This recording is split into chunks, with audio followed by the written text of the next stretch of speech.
ہاتھ سے بنائے گئے اس خوبصورت روایتی بیگ میں آپ اپنی خریداری کا سامان رکھنا تو ضرور پسند کریں گے، ہے نا؟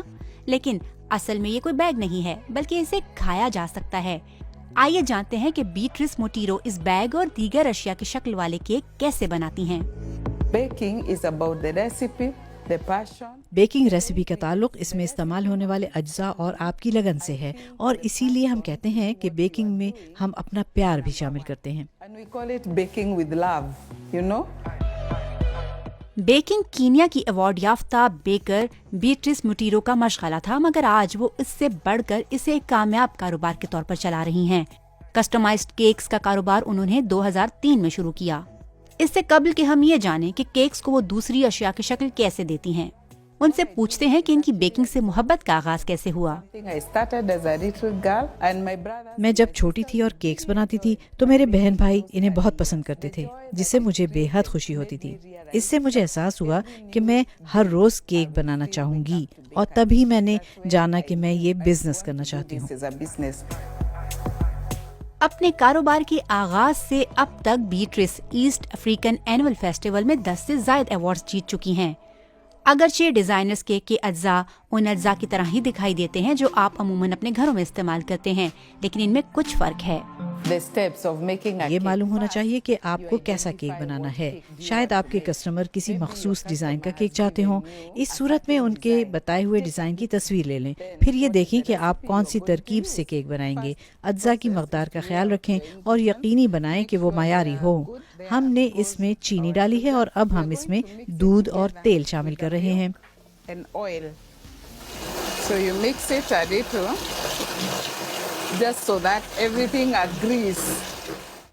پھر آپ اپنی پسند کا کوئی بھی فلیور اس میں شامل کر سکتے ہیں۔ اس میں گرم انڈوں کو اب ایک ایک کر کے ڈالیں گے۔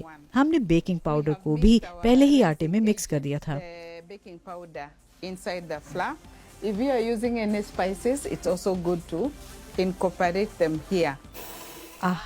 کیا خوشبو ہے!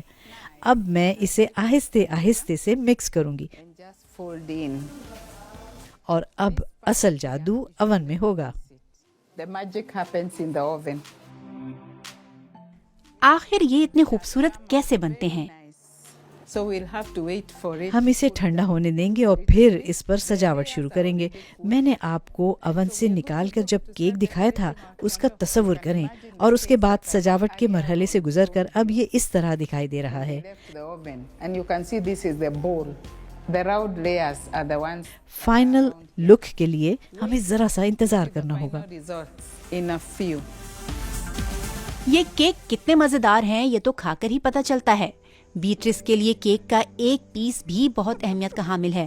وہ بیکنگ کورسز بھی کرواتی ہیں۔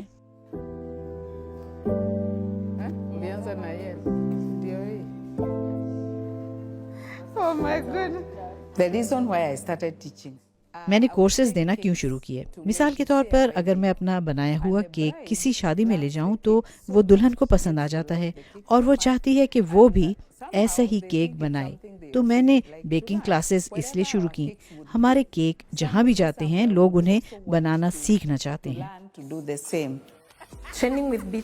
بیٹرس سے سیکھنا بہت اچھا رہا۔ آئسنگ سے لے کر کیک کو سجانے تک میں نے ان سے بہت کچھ سیکھا ہے۔ میں نے شادی بیاہ کے کیک بنانے کی ماسٹر کلاس بھی لی جو بہت اچھی تھی۔ کیک مارکیٹ میں بڑھتے ہوئے مقابلے کے باوجود بیٹرس خود کو اس شعبے میں منوا رہی ہیں۔ یہی نہیں بلکہ وہ نئے لوگوں کو بھی تربیت دیتی ہیں۔ اس کاروبار کی بنیاد تعلق پر ہے۔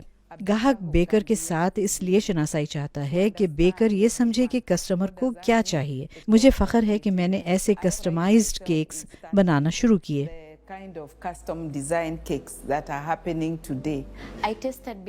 میں نے بیٹرس کا بنایا کیک ایک شادی میں کھایا تھا۔ وہ صرف دیکھنے میں ہی بہترین نہیں تھا بلکہ میں نے اپنی پوری زندگی میں ایسا مزیدار کیک نہیں کھایا تھا۔ ان کی تخلیقی صلاحیتیں ان کے کیکس میں جھلکتی ہیں۔ ان کا سب سے مقبول کیک بیگ کے ڈیزائن کا ہے۔ میں اسے اپنی دادی ماں کے لیے لینے آئی ہوں۔ مجھے یقین ہے انہیں یہ پسند آئے گا، وہ خود بھی یہ بناتی ہیں۔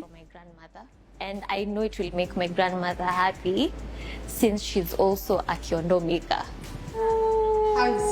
تو کیسا لگا؟ This looks so amazing. واہ، یہ بہت اچھا ہے۔ کیا آپ کو یہ پسند آیا؟ Even